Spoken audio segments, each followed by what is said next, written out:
There's a brand new character in My Hero Ultra Rumble. The first DLC character. Do we call them DLC though? Because they are downloadable content, but it's a free-to-play game, so you just gotcha for them. Anyway, the first one is out there. It's Aizawa, and we got a few other news. It's kind of a slow news week, I'm not going to lie to you guys, but the stuff we have is definitely juicy. Welcome back to Around the Bush.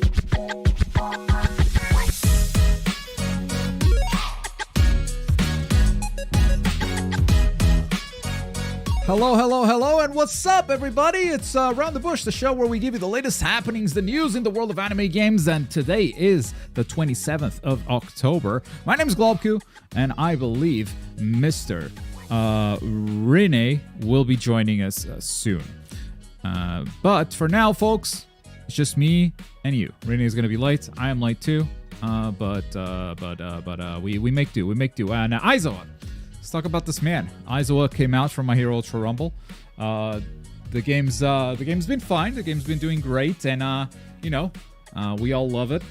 But what's up with this character? How good is he?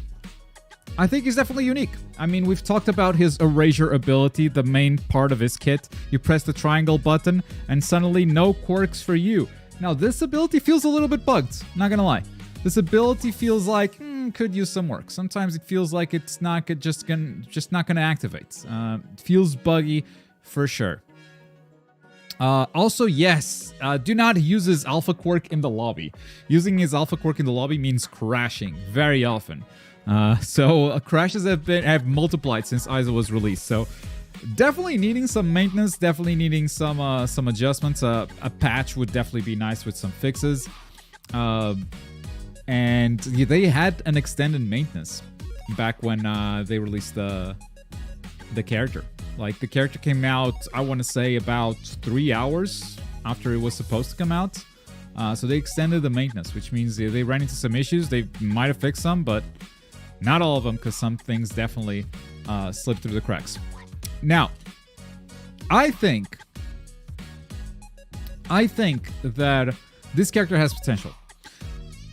If character stops being so buggy, with the right team, I think he's gonna coordinate great. He's gonna be a threat for sure. But he doesn't feel like a threat in 1v1s, and I don't think he ever will, because that's not the kind of character he is.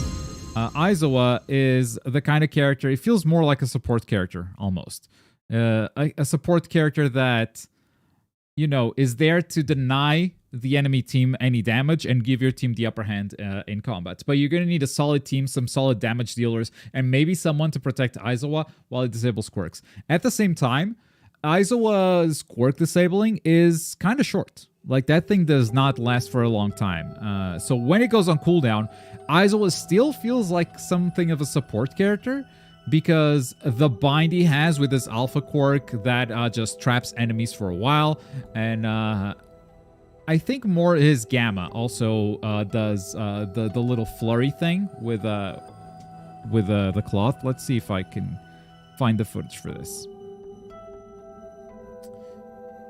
Right, so that's the beta. It's kicks, very good mobility. This one, the gamma. So this stays on for a while, and it locks down a target. Like, if they get caught by the first hit, they're just there blocking for a while. And it deals good damage too, but I think lockdown is really like Aizawa's specialty outside of quirks disable. Because alpha grabs them, locks them down for a while. You then gamma, locks them down for a while. Even the beta locks them down for a while. So yeah, it's locked down the character, and of course disabling with the special quirk. I think that's the role that Aizawa is going to fit, and it's definitely more of a team-based role. And as we know, anyone that requires teamwork is immediately garbage by any anime community. So I think Aizawa is going to be a very underestimated character. That's my prediction going forward. It's still early. I'll probably make a tier list next week. Finally, my first tier list. My takes on every character are pretty solid at this point. Takes on Aizawa, maybe not so solid yet, but by this time next week, we should have a tier list. Actually, Saturday next week. It's probably when I'm posting that. But that is Aizawa. That's not all we have for Ultra Rumble, though. Because Ultra Rumble has been posting some snippets. First of all, we've got a survey. And this is a pretty complete survey. They typoed Ultra Plus, all right? Hope you're enjoying going Ultra Plus with your favorite characters. Correction! Plus Ultra. Too late. Too late. The QRTs are too good. Especially one from your brothers. Where are they? Bandai Namco DE? Nope, not that one. The other one. Where's the Bandai Namco Europe? Because they doubled down. That's just funny. Oh, they did not give them a break. They went immediately. Wait, did they delete it? I should have screenshotted it. I should have screenshot it, man. Oh, I can't believe they deleted it. They totally retweeted going, Ultra Plus! Oh, damn. It's just funny. It's just funny. Correction plus Ultra, yes. Of course, big survey and lots of questions, lots of interesting questions here. I might fill this out for a video. Like, that's how interesting the survey is. So make sure to fill it out. I'm going to put the link in chat for you guys to save it for later. Is that Opera GX, the browser? Yes, sir. Yes, it is. So, yeah, if you guys can fill that out later. If you play Ultra Rumble, this is good feedback. Make sure that people see it.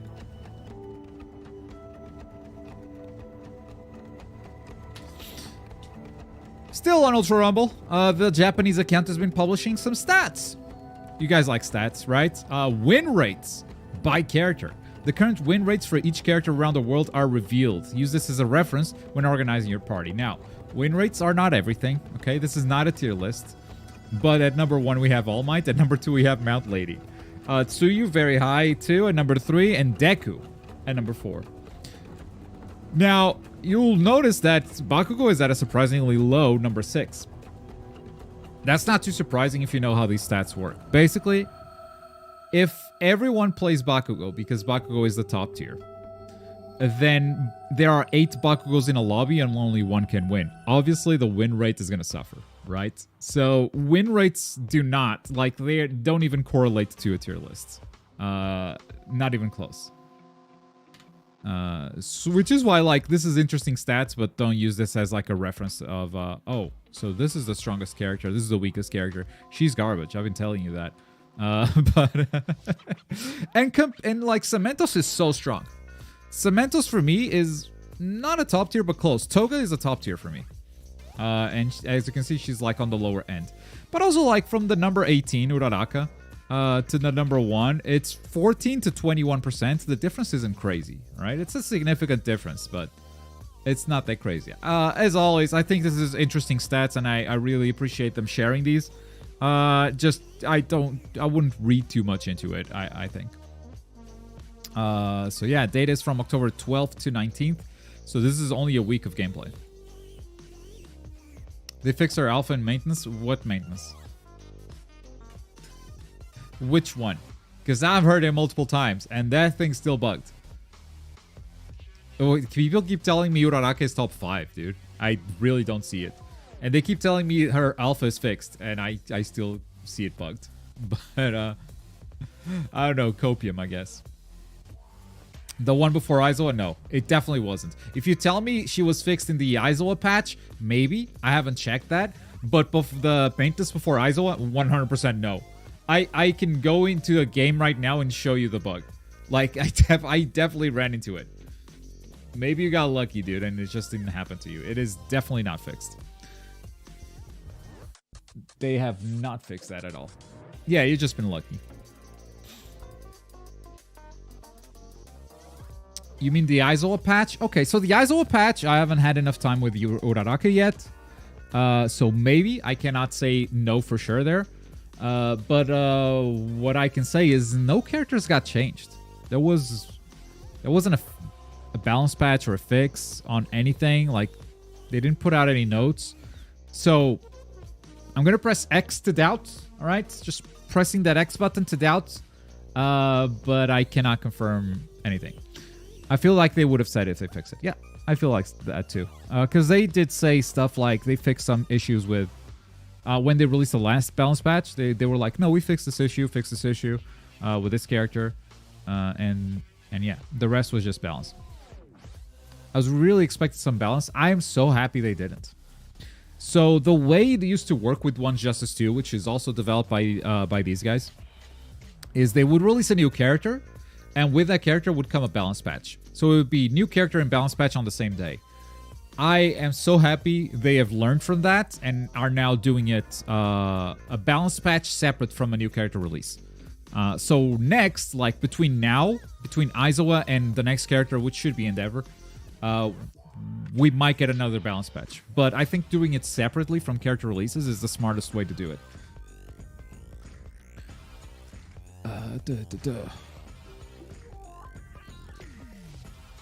They lowered Bakugo damage by 9 points with the Aizawa patch, but I'm not confident on that. Okay, yeah. Like as usual, the rumors go wild in the anime community. Once Justice had so many fake patch notes, people would just say, "Oh, they changed this, they shadow changed that." It was all false. It was all just bias or misinformation in their heads. Until you see numbers, until you see hard proof, do not believe anything they say. That is my advice to everyone in chat right now. Until you see hard evidence, like, do not listen. Yeah, you remember those. You remember. Yeah, oh, they slowed down Rappa's jumping attack. Yeah, exactly. Iconic. Iconic patch notes. But that's the word on my hero. Do we have Rain in the house? We do not. Okay. By the way, for those watching this on Discord, we have a new stage. Instead of going to Premium Live, which is just a normal voice chat, we now have a stage. So you guys can watch this live through Discord itself. But you can also just raise your hand at any point if you want to add anything to this topic. I'll just pull you in and you talk, and then I'll kick you back down. Like Gray Arc Network raised his hand. He wants to say something, so I accept him, and he says stuff. Hey, what's up? I just had a quick question. I was just wondering if what characters you wanted to see in the game. Oh, yeah. So it's weird because at this point characters have leaked, right? So it's almost weird to say what I want because it's a wish list that is already determined to come true or not. But I think I did make a video on which characters I'd like to see in Ultra Rumble back in the day. So my hero Ultra Rumble characters, and I think Mirio is my number one, and he is leaked to be a playable character for sure. Let's see if I have the final character list right here. I would very much like to see 13. I think 13 is the type of character that maybe doesn't work great in an arena fighter, but could really shine in this game right here. But this is my list. This is kind of my wish list right here. And some of these will make it, some of these will not. I have not seen a Gran Torino in those leaks, for instance. So, yeah, Aizawa already in.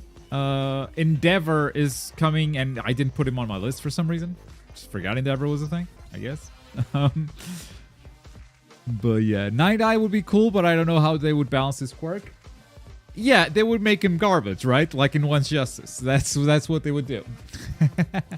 13 for season 2. Yeah. All right. Thanks for your question, Gray Arc. Gonna move you back to the audience. Raise your hand again if you have any other. So I like this system. This is cool. I should do more live streams on the stage. Moving on. Another video game that Bandai put out, another team online multiplayer game, is called Dragon Ball: The Breakers. And guess who's coming? Guess who the next breaker is? Who the next raider is? Mr. Broly. Super Broly. As well as the survivors coming, Mr. Satan, Chilai, and that guy. Anyone remember his name? No Google. No Google. Google not allowed. Anyone remember his name? You're Limo. God damn it, Ashura. These guys are coming. And with Raiders, you know that Broly will probably have 4 transformations, because that's what Raiders do in Dragon Ball: The Breakers. So we'll probably see Base Broly, Rage Broly, Super Saiyan Broly, and then Legendary Super Saiyan Broly.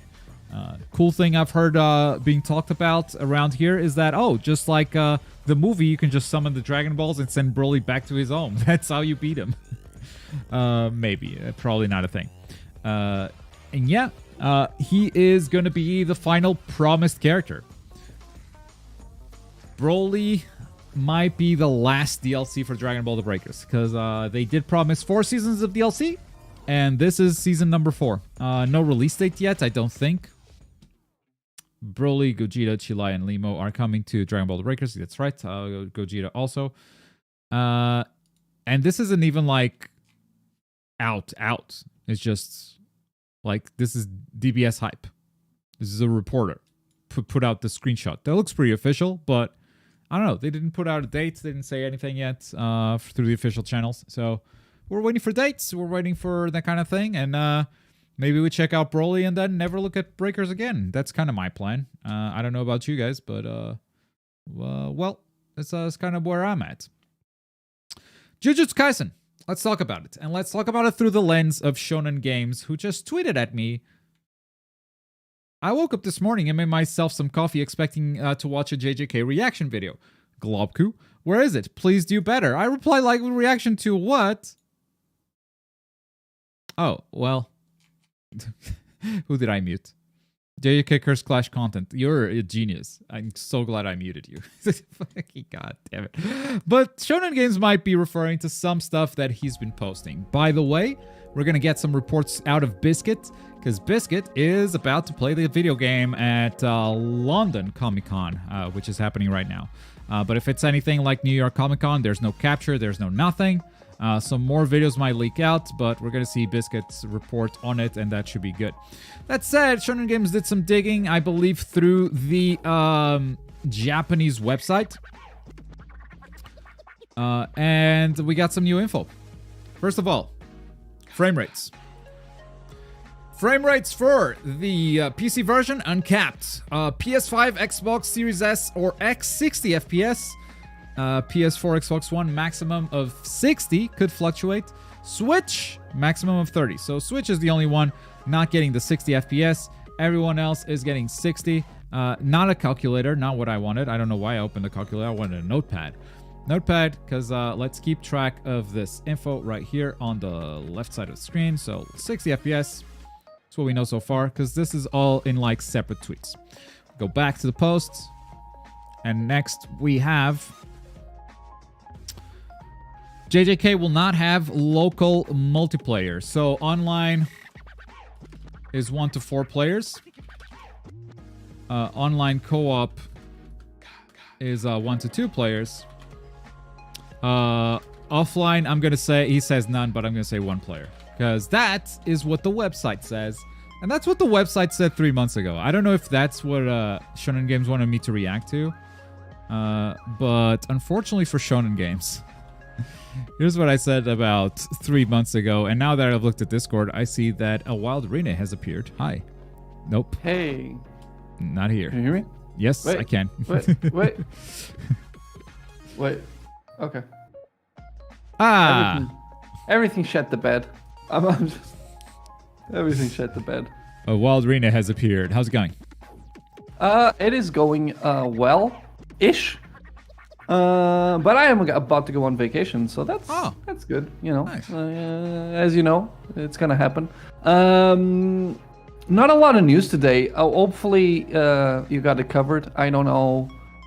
I missed My Hero Ultra Rumble. That was it, right? Yeah. And Dragon Ball The Breakers Super Broly is coming. Oh. Okay. Yeah. So now I'm going through Jujutsu Kaisen stuff because Shonen Games has been posting some details. We did not put this in news because we were lazy. we needed to find we needed to find the actual source. I didn't want to post just a bunch of tweets from Shonen Games, but let's see what I said like about 3 months ago regarding 4 characters number of at players. the same time. In JJK, it's the exact opposite. The camera will be behind the back of each player, so Yuji will have this camera, while Megumi will have this camera, and they're both playing simultaneously. Which means that unlike My Hero, this 2v2 mode will probably be online only. Heck, offline players seem to be limited to only 1 according to the website, so there's a good chance that even 1v1s will be online only, making this the first arena fighter without an offline versus mode in a very long time.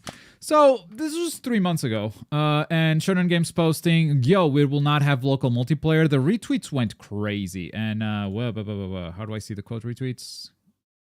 God damn it! Just press it, I think. No, it's just No? there you go. Oh, You're a robot. I'm a robot? Yep. Huh. You're not a robot. Yeah, kind of robot. Sounds like you have water in your mixer. Oh, yeah, the quote retweets are going crazy here. Like, wow, this is really disappointing and whatnot. I was like, okay, no one watches my videos. Time to go back and be depressed. But that's not all. Still? File sizes, 12 gigabytes for the game. Switch is less, with 6 gigabytes. And then resolutions, PlayStation 5 is 4K. PlayStation 4 is 1080p. Also 4K on Steam. Switch is the only one. Switch undocked is 720. Switch docked is 1080. So what you would expect. So which means this game, ladies and gentlemen, is a 4K 60 game.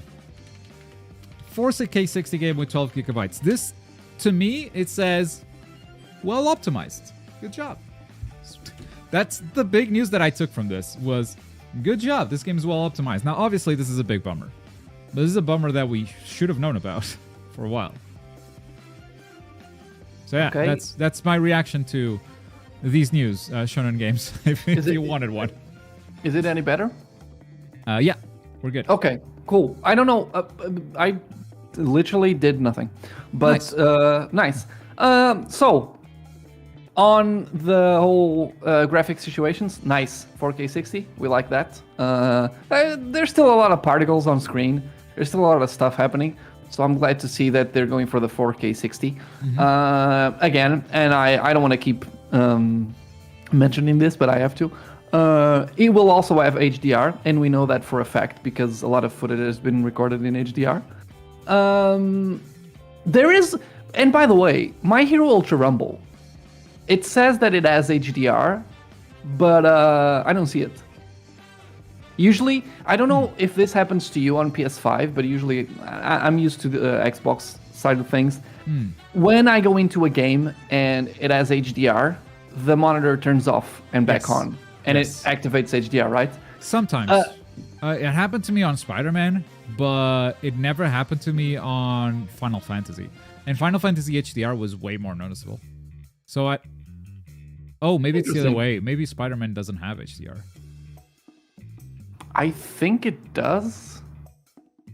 It even has Dolby Atmos for sound. I think it has HDR. Yeah, the sound is not HDR. It should have HDR.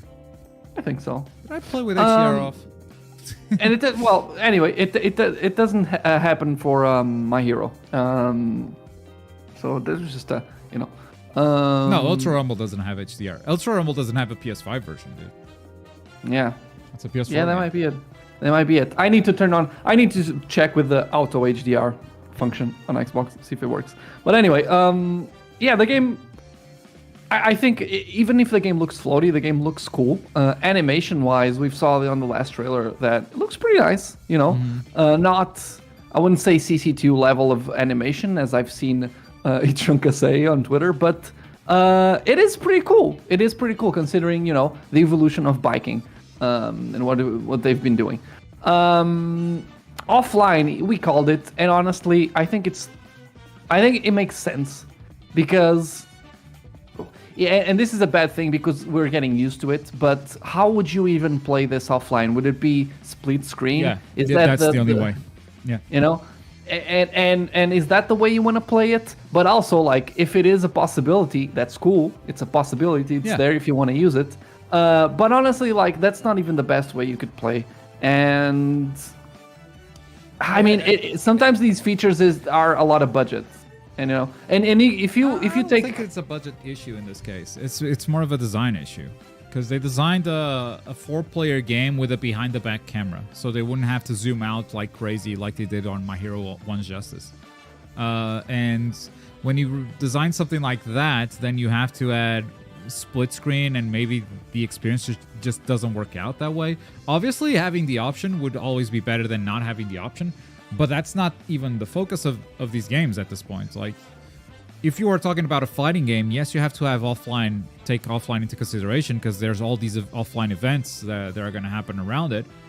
With arena fighters, like, offline events are so rare, they're not even a part of the equation. So why would you spend time and money developing this feature for like 5 people? But also if you take Halo Infinite, for instance, split screen co-op ended up being scratched out of the equation, and I think, first of all, it took a while for them to figure that out, which brings me to budget must be very present when it comes to, because here's the thing, we're talking about optimization, 4K 60, right? If you're bringing another player, another perspective, another camera, that is a whole other situation for optimizing your game. And I believe this was a discussion when it came to Halo Infinite, because you had to sort of run the game in 2 instances, so that made it so it was difficult to optimize. So it then becomes a budget thing. But obviously, I've heard that you basically need to render twice as much with split screen. You need to render a game twice. Now, this seems very well optimized, but it's 4K 60. Render 2 games at 4K 60. That's fucking kind of tough. Yeah, that's tough. And not only that, if we want to be mean, right? There are a few games that run at 4K 144, Yeah, sure. So we could go that far. And these games, yeah, but they don't run at 8K. That's what I'm saying. That's true. But yeah, like these games, they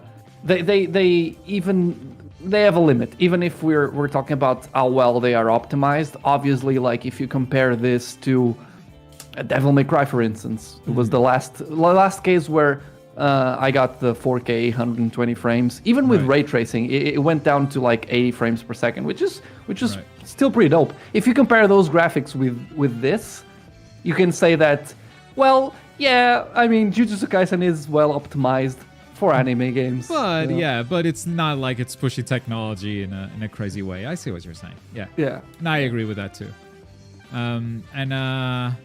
But, if offline is that important, show me the offline One's Justice 2 tournament, Show me show me the people that are playing One's Justice 2 online. Offline, sorry. Like, who's doing that, And you're going to show me, like, 5 examples at most, is what you're going to do. So, I don't know. It's fake outrage on Twitter, because it's people that would either, 1, never buy the game, or 2, never use that feature anyway. Because online is how it's used anyway. I think that it is a bit more obvious on this game, considering that you can play with a friend on your team, and that makes it so it's a little bit different from, a tournament held offline. I think it's a bit different, but I agree with you. I think most of the people that are complaining would probably never want to play like this. Like, it's just people complaining for the sake of complaining. It's Twitter. That's what's that's what sucks about it. But I do get it. Like, yeah, like it is different. If you want to have a friend over and play, I honestly, we are gamers from the time where split screen was a big deal.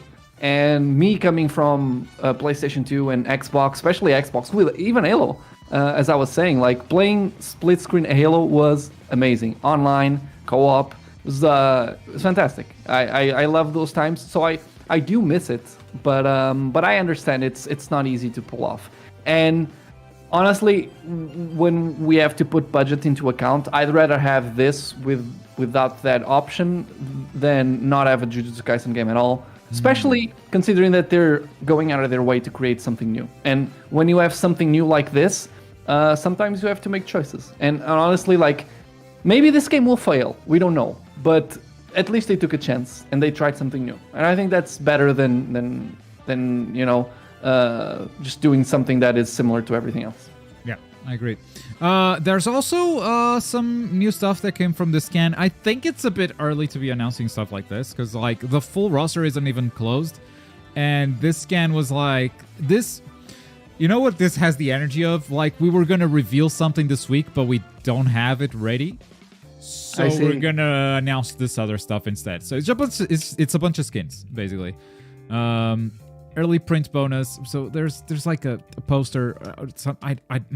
Anyway, with the Metropolitan Curse School first year's costume set, you get Itadori's rock glasses with 4 color variations, Shikigami accessory costume with 4 variations, and Nobara's squeaky mallet costume with 4 variations. There will be a lot more exclusive items. So this is one of the sort of quote-unquote collector's editions, and they're just saying like, oh, you get these accessories right here, that little frog, the glasses, and the squeaky mallets right there. There's also some skins, but I think, hey, baseball minigame, you know, Smoke's always talking about the baseball minigame. That's actually a thing, apparently. Special minigame, Jujutsu Start 2024. Replay the Tokyo School versus Kyoto School baseball scenes from the original story, but as a minigame, and it's all pixel and stuff. It's cute. Yeah, I like that. Yeah. It's kind of cute. You know how it is. It's more stuff to do. You know, honestly, like this is the stuff that is it that important for the video game to perform well in terms of sales or even in reviews?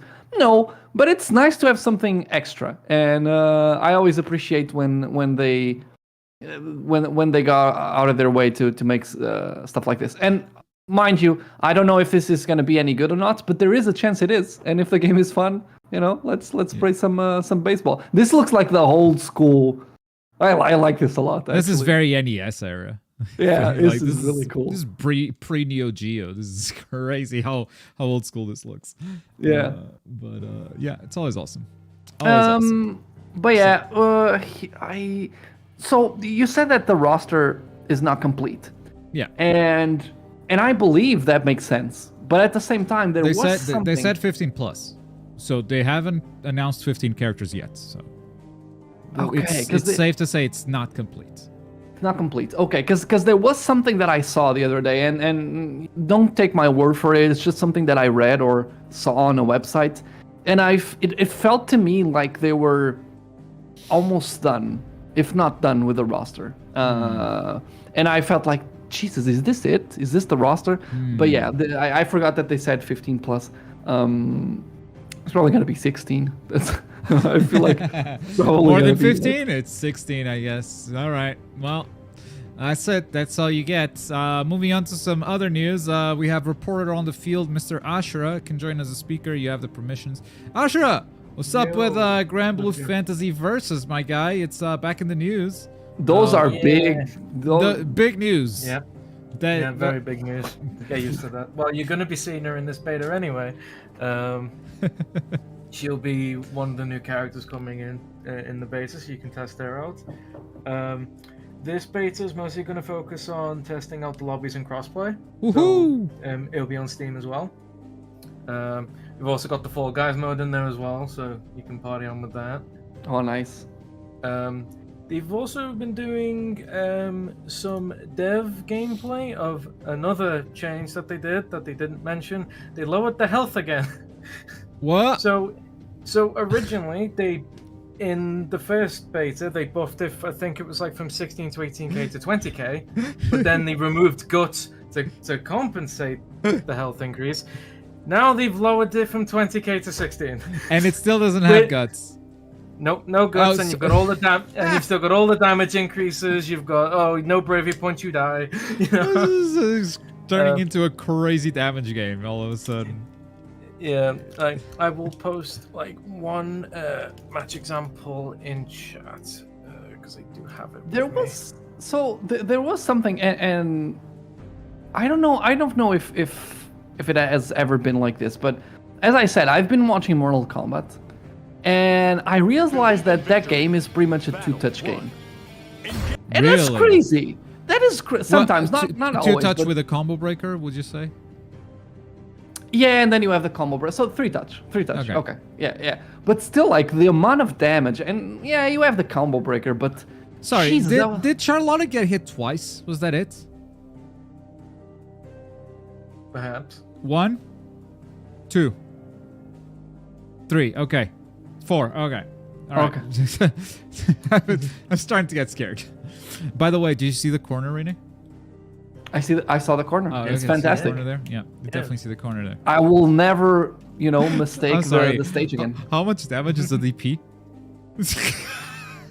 Yep. That's without the damage. That's a lot of damage. No guts, no glory.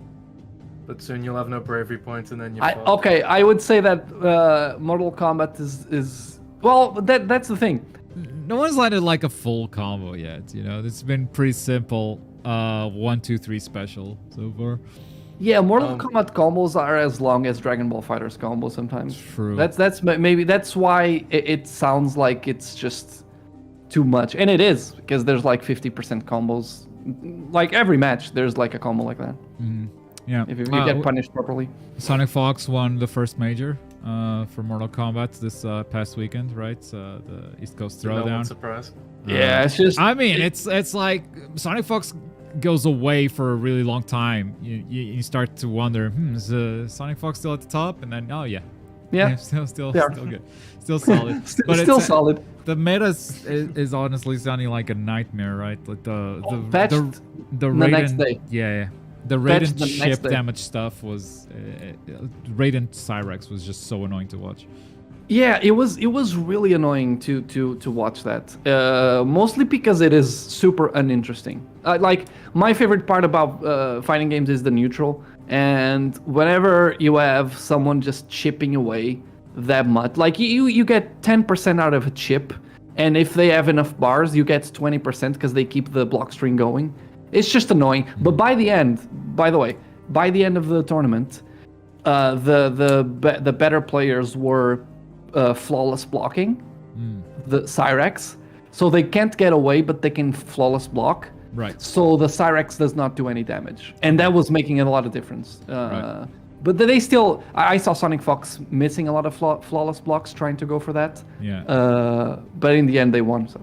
Yeah, and Sonic Fox did not win with that meta. I mean, still use Cyrex, as Nikki says in chat, but... yeah, it was for different purposes. And no one seemed happy about the patch notes for MK. We can talk about it a little bit. I did not pull it for news, but it sounds like they just straight up nerfed those things instead of buffing other assists, which is what it sounds like what players wanted. They wanted other assists to be viable, more assists like Cyrex. And less like, let's nerf Cyrex and remove that option. Yeah, Cyrex was, at some point, Kung Lao, I think, was very usable as well. I think Kung Lao, because Kung Lao transports you to, I think, the other side of your opponent. So it's sort of like a getaway situation where you can move out of the corner like that. But it also has like the hat projectile on the floor. So I saw a lot of Kung Laos, and keep in mind that...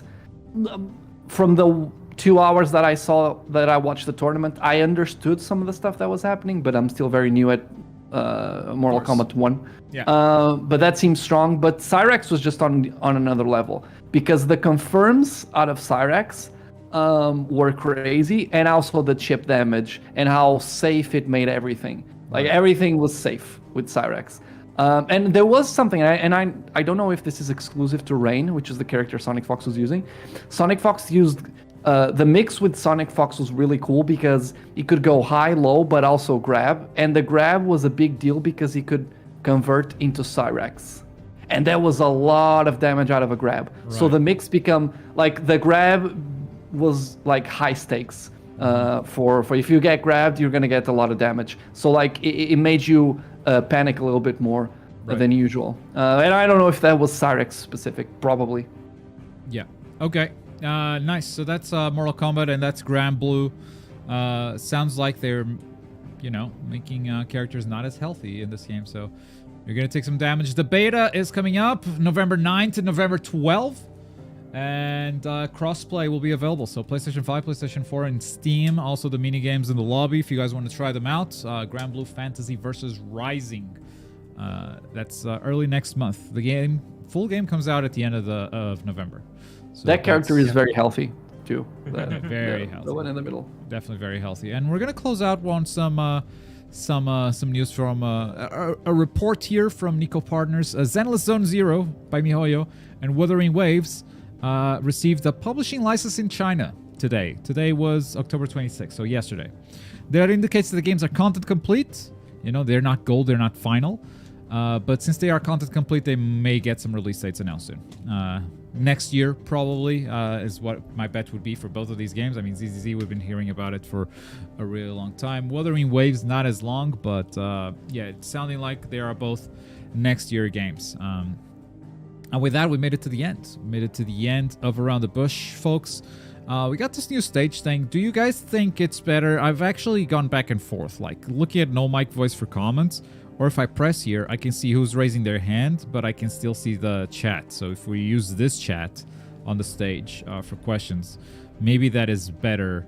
I like it. Yeah. I like it. And not only that, it's just, not for Paul or Tim or Azure, of course, but like if we get random people just joining, it is good to have the control where, okay, this is a live show, so you speak when we allow you to speak, because sometimes it gets messy. But people can raise their hands, and yeah, usually, I mean, we had great network just earlier in the call, and as I ended the My Hero Ultra Rumble segment, I saw Gray raise his hand and brought him in. He asked me a question about Ultra Rumble, answered the question, got him back into the audience. Yeah. So that way, it's like, you get to participate in the show, but also like if I'm in the middle of a sentence, I don't get interrupted, and that's cool. So yeah, we made it to the Q&A section, folks. We're in the Q&A, so you can ask questions, I guess, in this chat on the Around the Bush, the premium stage chat, or also in the normal chat, also in voice. So you just raise your hand, I'll see you and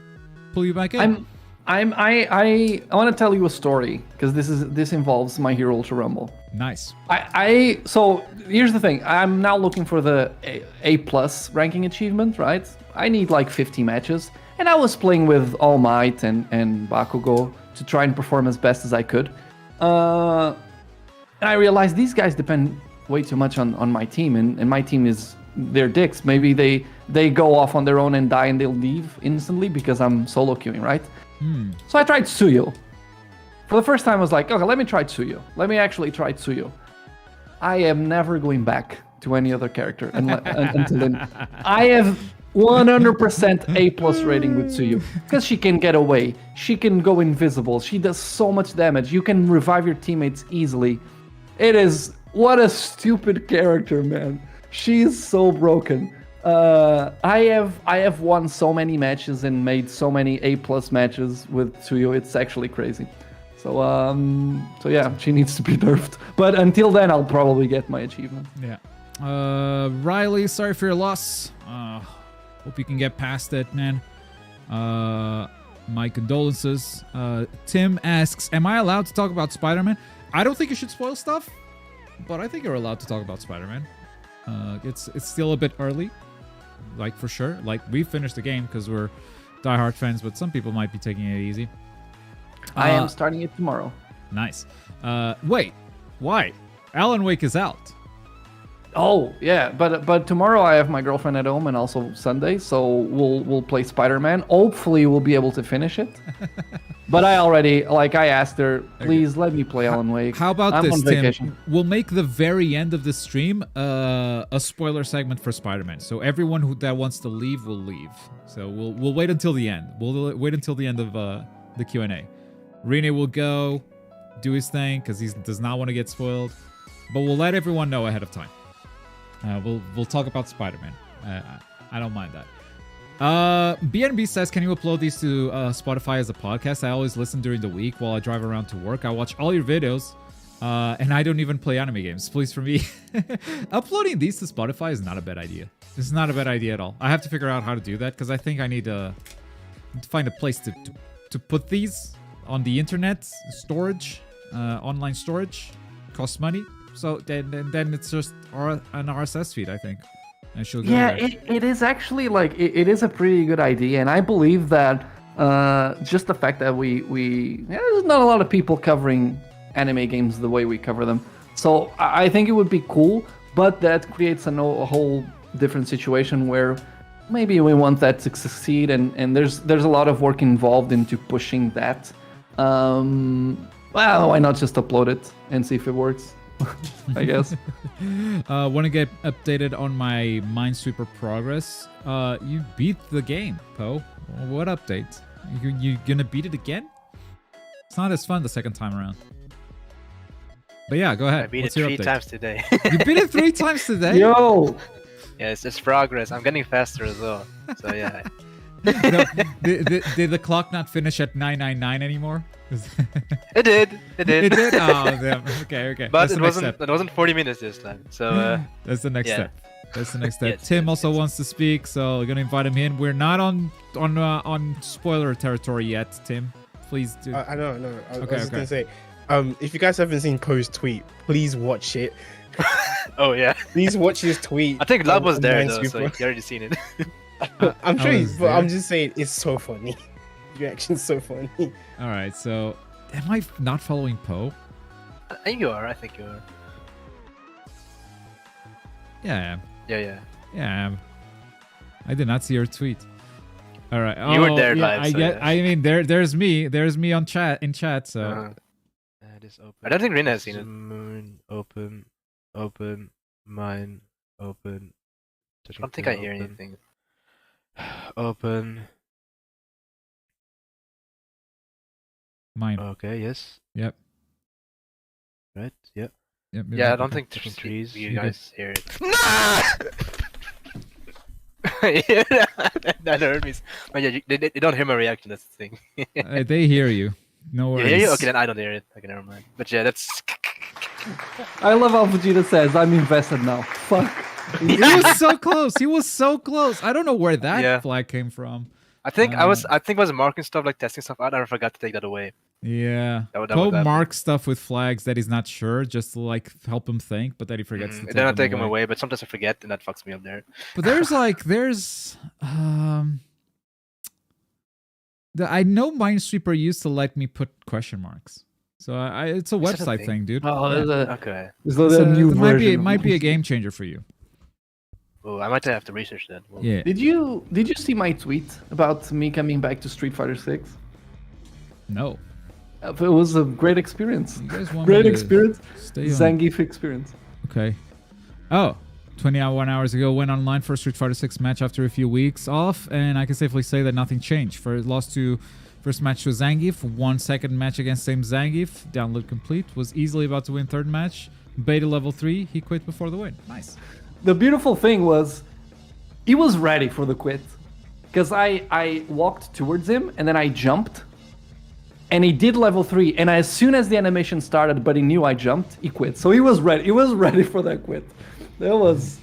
I couldn't even be mad at that one. It's like, okay, you were... Damn. That was good reactions. Damn. Good reactions.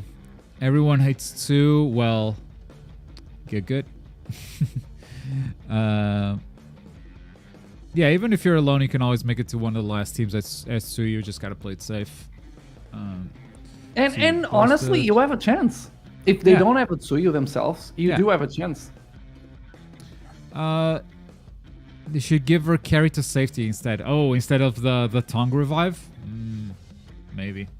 You're gonna talk about the ramping cheater hacker issue on the PC version of Ultra Rumble. Seems like top ranked players on there are filled with them. Nope.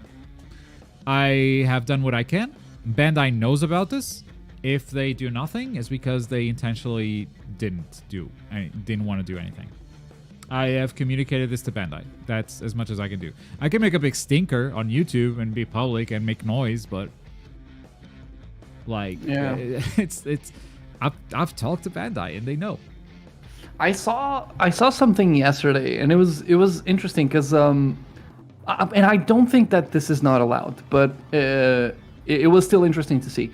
I died, and one of my teammates was definitely playing keyboard and mouse on Xbox, because like the way he was aiming, that is not a controller aiming.